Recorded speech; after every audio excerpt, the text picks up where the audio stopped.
Hai,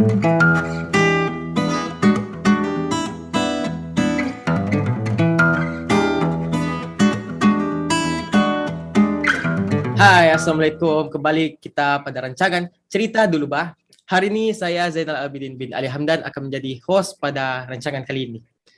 Oke, hari ini kami telah menjemput seorang wanita yang cantik yang diimport daripada Tuaran bernama Asrani Nur Erna binti Jaang.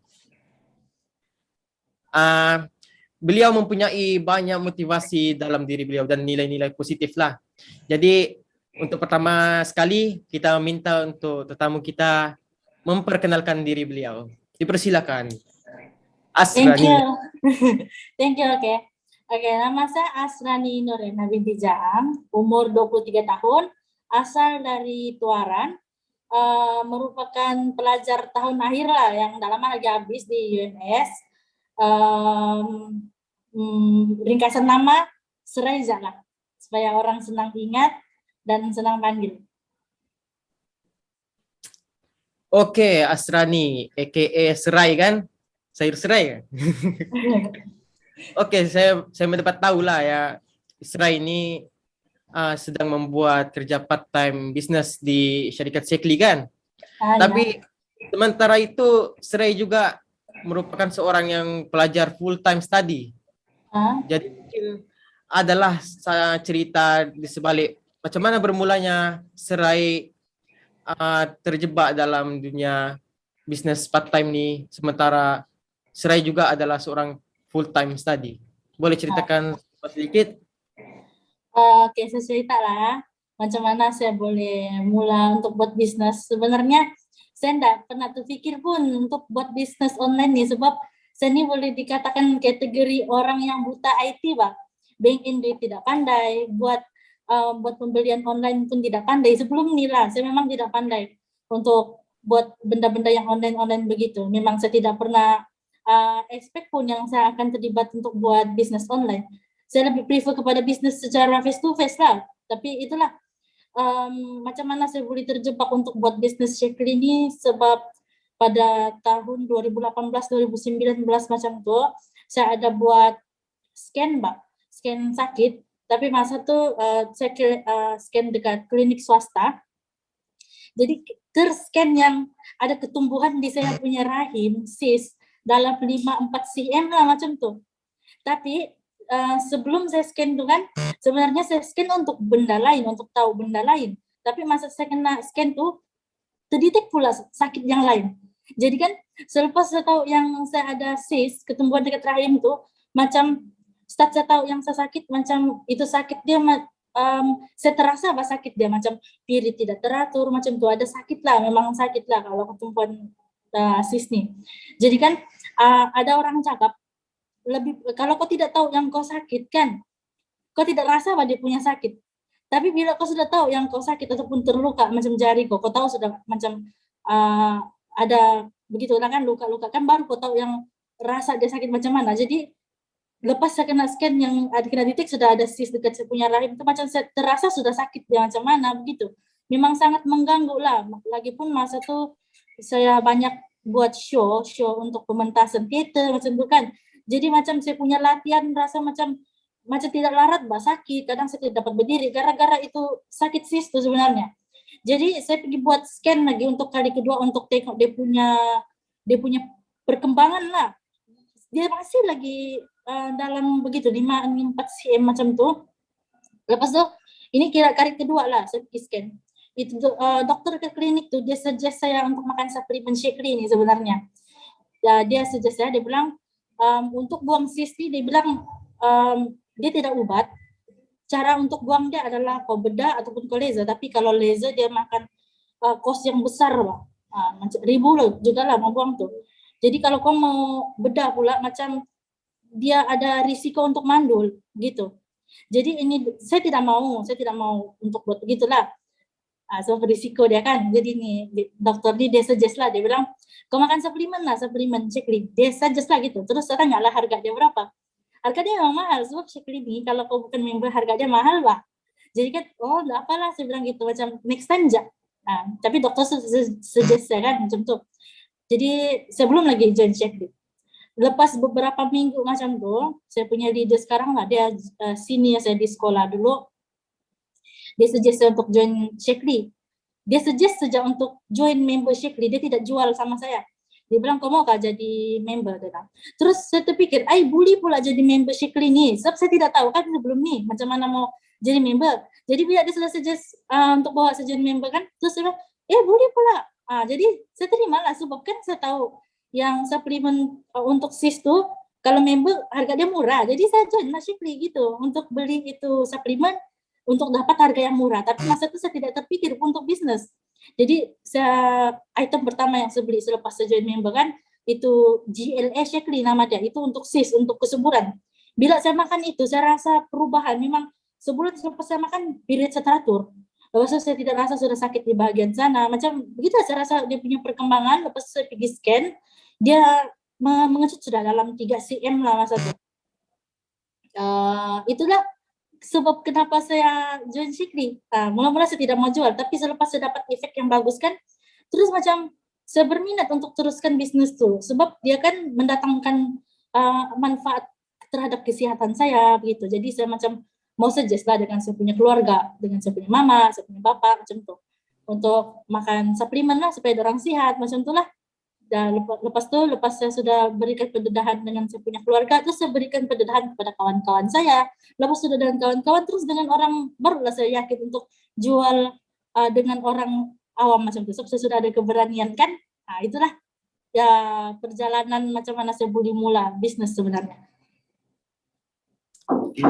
Oh, macam begitu, Serai. Rupanya kau pilih Shakti ini sebabkan kau punya kesehatan lah. Faktor kesehatan kau ada masalah kesehatan, habis itu baru kau macam tertarik dengan Shakti ini. Iya, Lepas kau terima kesan dan kau sebarkan dekat orang lain. Iya, betul. Itu. Oke, kita masuk pada soalan yang seterusnya lah. Ya, Oke, ya. semasa kau menjadi seorang usahawan Shakti ini kan, part time. Apakah cabaran yang telah kau terima sepanjang kau jadi online seller Shakti?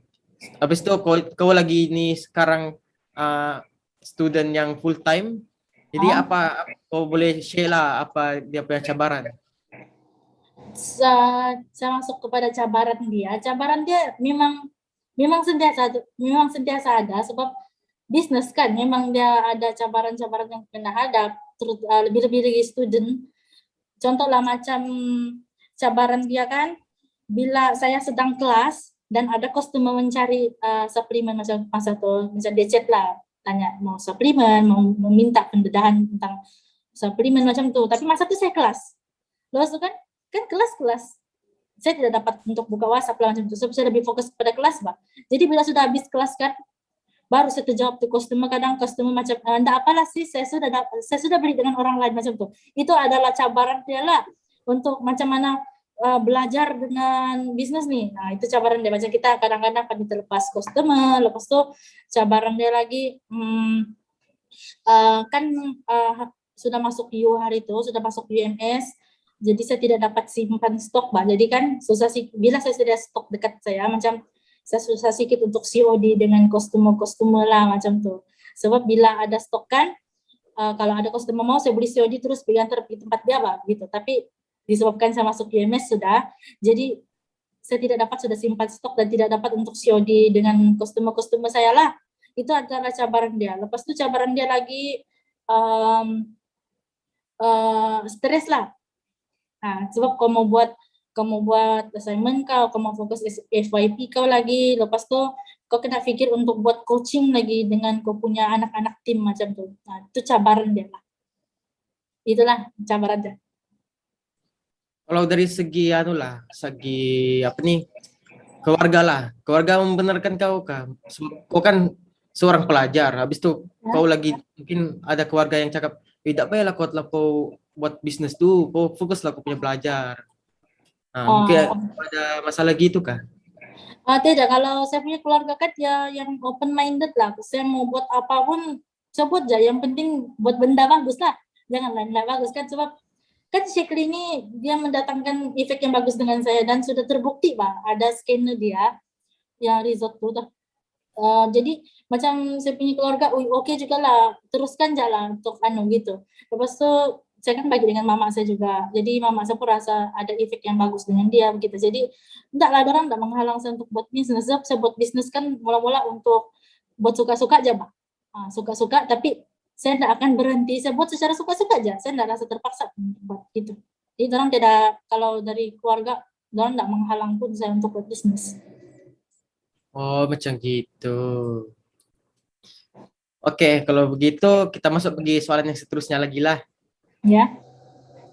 Oke, sebab tadi kau beritahu apa ada cabaran-cabaran kan? Sekarang kalau boleh kau share pula, mesti kau ada, kau terima cabaran, mesti kau terfikir untuk macam mana mau selesaikan masalah tu kan? Jadi kau boleh share kah? Apakah langkah yang kau ambil untuk menghadapi cabaran tu? Oke, untuk cabaran yang saya hadapi dari segi yang jarak lah, macam sebab saya di UMS, saya terkurung, tidak boleh keluar. Macam mana untuk COD barang dan kostum kan? Jadi saya punya langkah-langkah itu adalah saya ubah saya punya strategi pemasaran lah, kiranya macam itu. Dulu saya simpan stok kan. Jadi sekarang nih, bila saya sudah masuk UMS masa tuh, saya sudah ubah saya punya cara itu. Saya tidak simpan ready stock. Jadi bila ada customer mau order suplemen kan, saya terus belikan daripada website Shakely, dan Shakely yang hantar sendiri kepada customer itu. Jadi saya tidak perlu pun untuk risau untuk COD dengan customer saya. Sebab saya kan dalam UMS tidak dapat keluar, jadi saya terpaksa tukarlah daripada simpan ready stock kepada tidak simpan ready stock lah. Saya mengharapkan bantuan Shakely lah, kiranya contoh orang yang hantar dengan sepunya customer. Dan saya ada simpan beberapa ready stock juga, tapi di rumah saya lah, dekat keluarga saya. Itu untuk persediaan lah, kalau macam saya punya makcik-pakcik, jiran-jiran, kawan-kawan mau kan suplemen, yang dekat-dekat sana lah. Jadi saya minta tolong lah, saya punya mama kah, saya punya adik kah, gitu kan. Untuk COD dengan customer saya yang terdekat sejalan gitu. Itu salah satu saya punya langkah-langkah lah, macam mana untuk jaga saya punya bisnis, jaga saya punya sales, dan jaga saya punya stok. Untuk yang langkah yang kedua, macam mana untuk bahagi masa supaya saya tidak stres kan? Bangun dari tidur dulu, saya buat sudah promoting, saya buat sudah saya punya marketing dekat media sosial, Facebook, WhatsApp macam itu. Jadi kan, bila saya sudah post pagi-pagi itu, kalau saya ada kelas-kelas sudah yang hari-hari waktu-waktu puncak gitu kan, jadi macam saya tidak sudah pikir apa-apa, kalau macam ada customer mencari, saya balas lah gitu kalau saya free. Itulah, itu langkah kedua. Langkah seterusnya adalah saya kena bahagikan masa saya betul-betul lah. Kalau sebab bisnis kan dia bukan juga kau mau buat 24 jam buat bisnis, dan belajar pun bukan juga memerlukan 24 jam kita belajar untuk buat assignment. So pandai-pandai lah bagi masa. Jadi saya pandai lah, kadang saya buat dulu assignment saya kan, saya boleh juga buat bisnis macam tuh dalam masa yang sama lah, sebab tidak mengganggu pun sebenarnya. Tapi yang bikin stres itu adalah untuk buat coaching dengan itu anak-anak tim lah, sebab kau kena kreatif, kau kena pikir apa konten kau kena pikir apa yang kau kena sampaikan dengan kau punya anak tim kan. Tapi masa itu saya FYP, macam saya punya otak bercelaru, saya tidak dapat pikir untuk buat benda ini dan buat benda itulah. Itu memang itu cabaran saya juga tadi. Jadi langkah saya macam mana untuk handle itu, saya selalu remind-kan dengan saya punya anak tim. Kalau macam atasan saya, leader saya buat kelas, orang selalu buat kelas sharing-sharing ilmu macam gitu kan. Saya suruhlah saya punya anak tim untuk join kelas under saya punya master, under saya punya leader di atas saya. Jadi saya punya anak tim tuh, orang tidak terlepas lah input-input yang penting, sebab saya tidak dapat coaching orang kan. So saya mengharapkan bantuan daripada orang lah.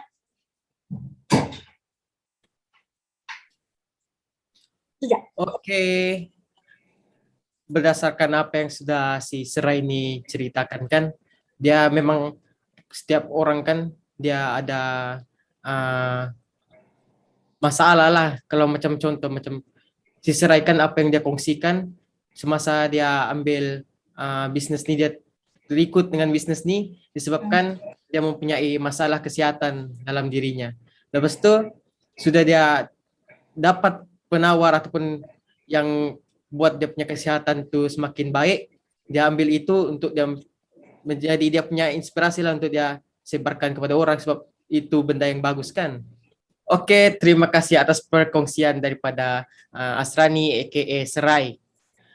Sebelum kita masuk ke soalan yang seterusnya, kita rehat dulu sekejap ya. Kita nikmati dulu iklan-iklan yang ditayangkan selepas ini.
Hai, kembali lagi kita pada dalam rancangan cerita dulu bah. Kita masih lagi dengan tetamu yang sama, Asrani aka Serai. Oke, kita masuk kepada soalan yang seterusnya. Ya, ya. Serai sebagai seorang yang part-time seller dan seorang student full-time. Jadi saya ada mempunyai tips-tips yang boleh dikongsi lah kepada para penonton. Boleh share sedikit tips-tips itu? Tips-tips apa nih? Tips-tips untuk buat bisnis atau pemula bisnis ke apa? Tips-tips menjadi seorang macam kau kan yang dengan keadaan kau kan. Mungkin kau ada tips-tips yang boleh share dengan penonton macam gitu. Oh, tips. Hmm. Tips untuk bisnis ke macam mana? Zana, berapa jelas Yalah. punya soalan? Yalah, contohlah tips untuk bisnis menjadi seorang usahawan yang berjaya lah. Mungkin kau ada tips secara personal, kau boleh share. Oh, tips untuk jadi bisnis, bisnis yang berjaya. Yang penting kau yakin dengan apa yang kau buat. Sama bila kau sudah memulakan sesuatu, tidak kira lah apa-apa bisnis pun, sama online kah, face to face kah. Kalau kau sudah mula, kau kasih terus aja. Kau yakin jangan kau beli, jangan kau stop. Sebab saya mula bisnis ini pun sebenarnya saya tidak expect pun yang saya beli sejauh rank yang tinggi lah kiranya dengan pendapatan 2.000 hingga 3.000 ke atas lah. Bayangkanlah student yang belum lagi kerja tapi saya sudah dapat income yang 2.000 ke atas macam sudah bekerja padahal sebelum bekerja lagi. Jadi macam mana untuk saya dapat itu? Memang bukan senang lah. Saya kan macam yang kamu tahu saya mula bukan sebab saya betul-betul mau bisnis, sebab saya untuk kesehatan saja kan. Tapi bila saya sudah dapat efek yang bagus dengan saya terus saya macam makin berminat untuk buat nih duit sebab ya, saya student yang belum ada gaji, takkanlah seumur umur saya mau mengharapkan bantuan daripada saya punya orang tua kan. Jadi bila saya sudah dapat income pertama saya sebanyak 1.500, jadi saya rasa macam bagus saya kasih terus aja sebab 1.500 ini besar Pak. Lebih kecil lagi daripada gaji kecil lagi gaji saya yang dulu saya dapat yang saya kerja dari jam 8 sampai jam 5 petang itu lagi kecil. Sedangkan saya buat shekli, saya diam-diam, santai-santai, saya boleh dapat 1.500, 2.000, 3.000 ke atas dalam masa 1 bulan, tanpa perlu saya bekerja keras. Jadi, tips dia adalah macam yang saya cakap, kau yakin, kau teruskan apa yang kau sudah mulakan. Kalau kau mau pikir benda itu mustahil kau buat, kau perlu bersaing dengan orang, dalam dunia ini pun kan memang kita perlukan persaingan, sedangkan kita mau makan pun kita perlu bersaing dengan orang, kita mau bercinta pun kita perlu bersaing dengan orang. Ini kan lagi bisnis kan memang pun perlu kita bersaing dengan orang. Jadi kalau macam kita rasa mustahil untuk kita buat sebab mustahil untuk kita buat bisnis sebab ramai sudah orang yang buat bisnis. Takkan kita apa? Orang lain boleh, kenapa kita tidak boleh kan? Bersaing lah untuk buat. Selagi kalau kamu buat bisnis nih, kau kena percaya dengan diri kau lah, kau kena percaya dengan diri kau. Pikir jangan kalau orang lain boleh buat, kau pun boleh buat sebab kehidupan kau bergantung dengan dengan kau sendiri, kau yang sendiri corakkan macam mana kau punya kehidupan, kau sendiri yang corakkan apa yang jadi dengan kau 2-3 tahun, 5 tahun yang akan datang. Jadi kalau macam kau sia-siakan peluang yang ada pada hari ini, apa yang akan jadi sama kau pada 5 tahun yang akan datang macam itu, kalau kau terlalu mengharapkan bantuan daripada orang lain. So kita kena bantu diri kita. Sebelum kita mau bantu orang lain, kita bantu dulu diri kita lah. So itulah tips dia, kena berani mencoba dan jangan putus asa.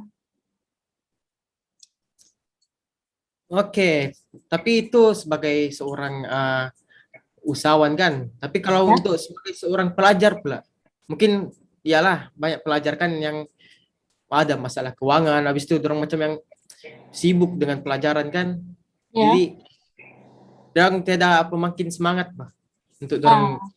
Mungkin tidak ada yang tidak terpikir pun, oh ada apa? Saya mau kerja part time lah. Mungkin ada cakap yang, woi masalah saya saya punya masa nih terlampau padat bah, tidak boleh saya buat macam gitu. Iya Jadi betul. pada tips-tips kan untuk Ah, macam gitu. untuk bagi tips dengan student lah kan, untuk buat apa nih, jana income, side income lah. So kalau untuk student kan saya lebih galakkan kamu untuk buat bisnis online dan tak kira pun bisnis apa-apa. Sebab bisnis online ini dia senang sih kita daripada takkanlah kita mau part time kan. Kalau sebab student dia susah loh untuk membuat kerja part time ini. Boleh sebenarnya, tapi dia sangat memakan masa kau untuk buat kau punya assignment, kau punya FYP semua. Lebih-lebih lagi macam kami ini pelajar-pelajar teater yang lebih kepada latihan-latihan fisikal. So memang tidak boleh pun untuk buat kerja part time di luar lah. So saya sangat bersyukur sebab saya dapat buat nih bisnis. Sebab dia kan buat dari telepon aja. Nah, dia buat dari telepon jadi. Terus saya lebih prefer lah bisnis online nih. So tips dia adalah kau kena betul-betul pikir lah, kalau kau mau buat kau buat, kalau kau nak mau buat terpulang kan kau takkanlah selama-lamanya kau mau bergantung dengan mama bapak kau kan. Sebab saya sudah rasa sakitnya macam mana sepanjang saya di EU, saya tidak pernah pun minta duit dengan saya punya parents sebenarnya. Saya tidak pernah minta duit dengan saya punya mama, tidak pernah minta duit dengan saya punya bapak. Termasuklah saya punya yuran masuk EU, semua itu duit saya tidak pun minta 1 sen pun duit untuk bayar yuran masuk UMS sebenarnya, itu semua duit saya. Lepas itu kan macam saya sudah dapat pendedahan lah untuk berdikari macam itu, saya tidak mau kasih susah orang. Itu salah satu macam sangat macam mana bisnis bikin macam dikasih senang saya Pak. Saya tidak perlu pun untuk kerja. Kalau saya tidak di bisnis kan saya tidak tahu lah macam mana saya mau survive di UMS, sebab saya punya bapak dia sudah meninggal tahun lalu bulan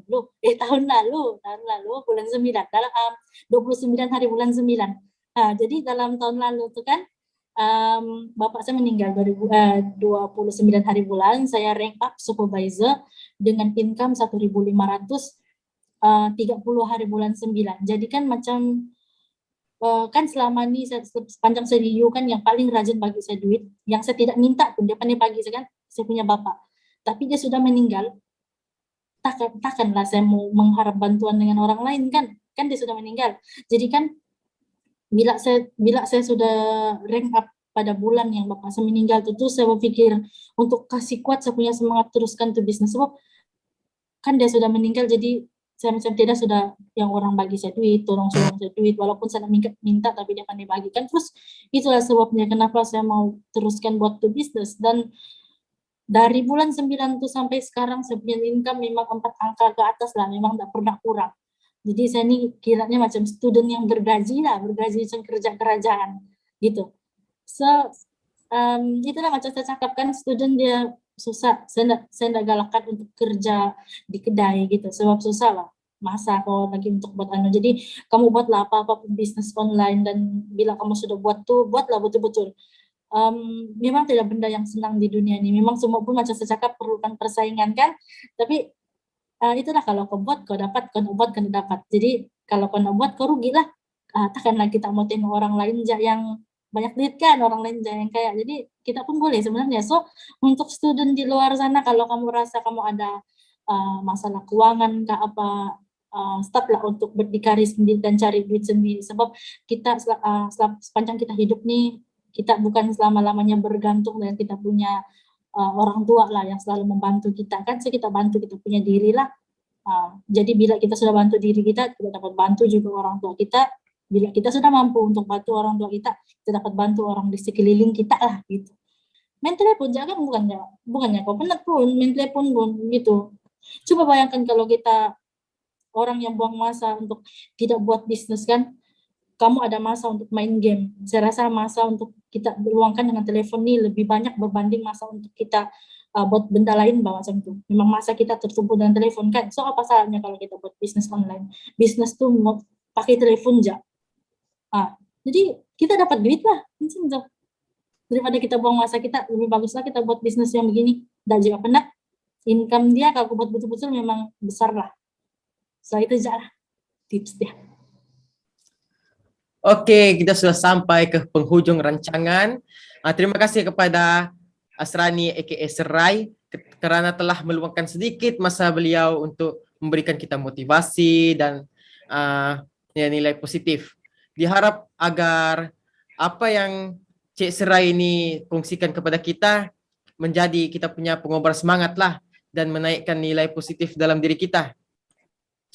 Oke, sesiapa yang di luar sana ingin mengongsikan cerita-cerita ataupun kisah pahit, tidak kira lah kisah pahit kah, kisah seram kah, kisah manis kah, kisah drama cinta-cinta kah, yang kamu mau kongsikan, boleh terus direct ke kami punya platform Facebook, kami punya Facebook page saban.my, ataupun kami punya WhatsApp, kamu boleh terus DM kami lah untuk kami tahu kamu punya detail.